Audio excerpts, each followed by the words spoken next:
All right, we're on the line here with Mr. Gene Simmons, the legendary bass player from the band Kiss, who are playing this Saturday evening at the Brick Green Fieldhouse. Good day, Gene. How you doing? I'm deliriously happy. Rock on. I got to tell you, man, it's a pleasure to talk to you because I've been doing radio for 25 years, and I grew up on, WKRP and also Good Morning Vietnam. But back in the mid-'80s, 86, I want to say, Trick or Treat came out, and you played Nuke, a radio DJ character that just blew me away.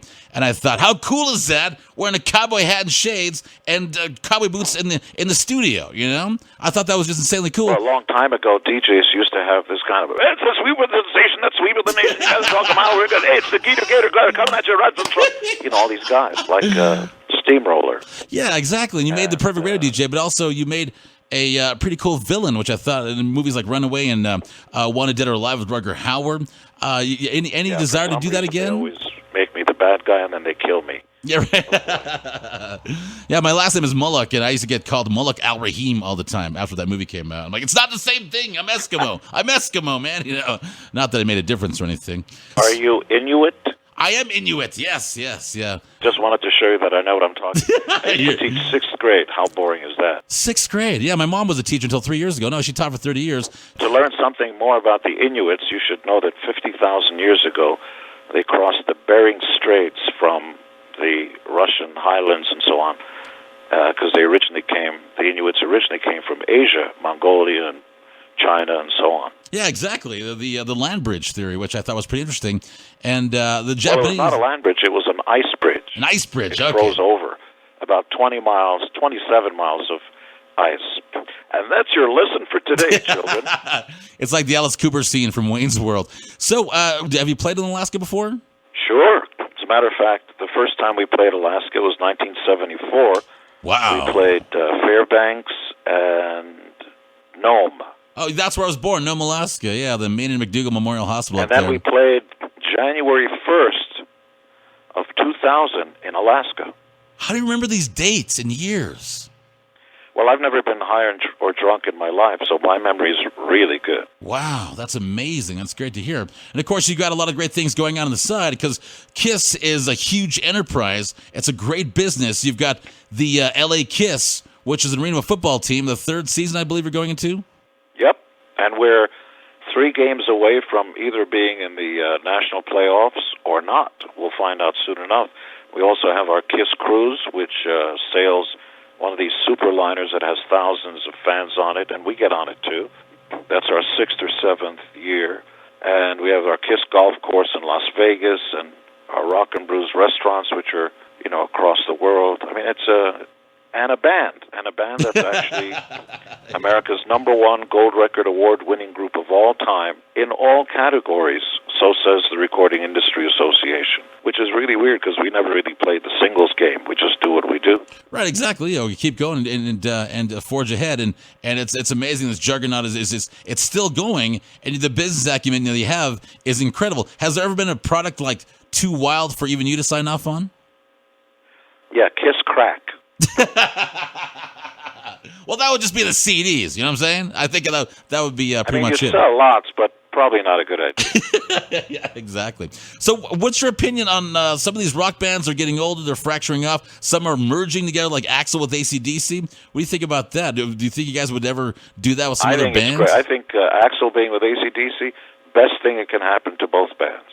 I don't know how long it's going to last, but I hear the shows have been great, and I hear both Axl and AC/DC have been getting along fairly decently. In fact, KISS took out AC/DC on their first tour.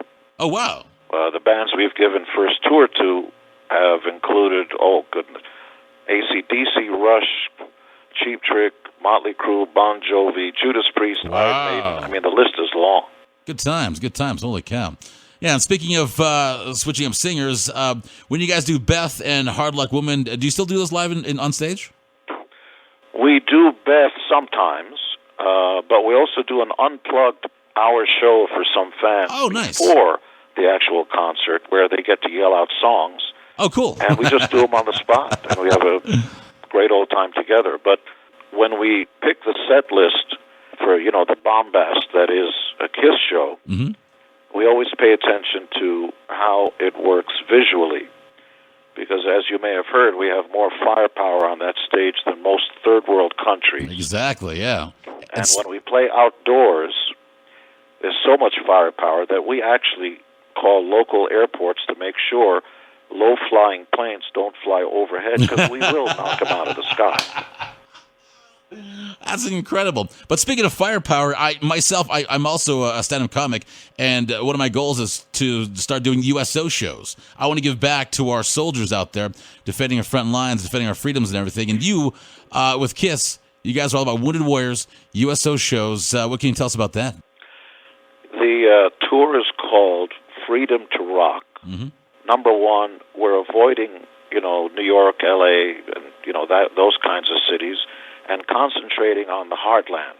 Right. The cities that don't get the respect they should. Yeah, the flyover states. The entire Godzilla stage show to your city, and places like, Mankato and St. Joseph's, and cities that don't get the headlines that they should. So that's one thing. Number two is we've teamed up with the United States government and the U.S. Chamber of Commerce, and what we're doing is we're hiring vets. Every single one of our stops, every single one of the cities, we hire locally and make sure vets get a chance. They get paid. We make sure they help us and our road crew put on the greatest show on earth.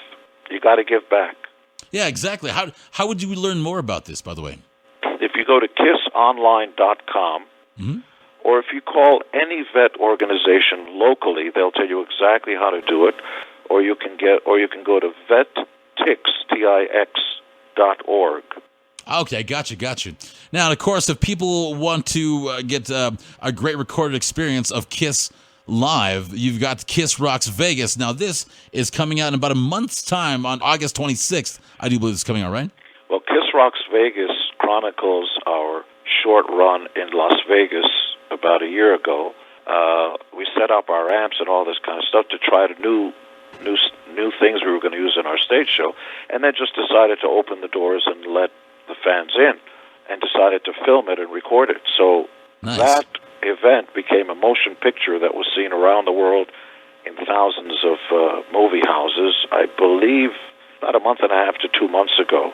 And then, of course, the DVD is coming, and then eventually it'll wind up on TV someplace. Oh, nice. HBO. Now, the openers, Caleb Johnson and the Dead Daisies, what can you tell us about them? Have they been looking to you vets to help them out on the road with tips, pointers, that sort of thing? Well, Johnson, what have you heard about Caleb?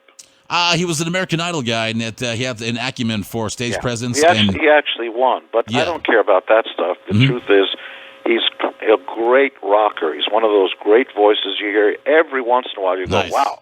Nice. And he'll blow your socks off. Dead Daisies is a great band out of Australia, which is made up of different members from Guns N' Roses here and a Thin Lizzy guy there. Oh, nice. And a terrific band. So we always make sure opening bands deliver the goods, and then we take the stage and show everybody how the big boys do it. Right. They ever have any questions for you, like any questions on the road, because you've been doing it for many decades? Well, it is interesting that whoever it is that goes out on tour with us watches us on stage, which is the greatest compliment. There you go.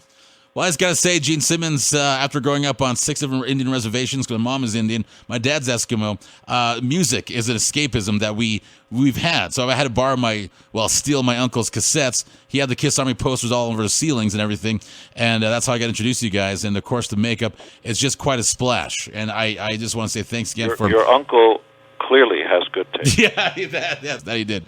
All right, great, Gene Simmons. I just want to say thanks for calling in, and we'll talk to you at the show. All right, thanks, Gene. Thank you.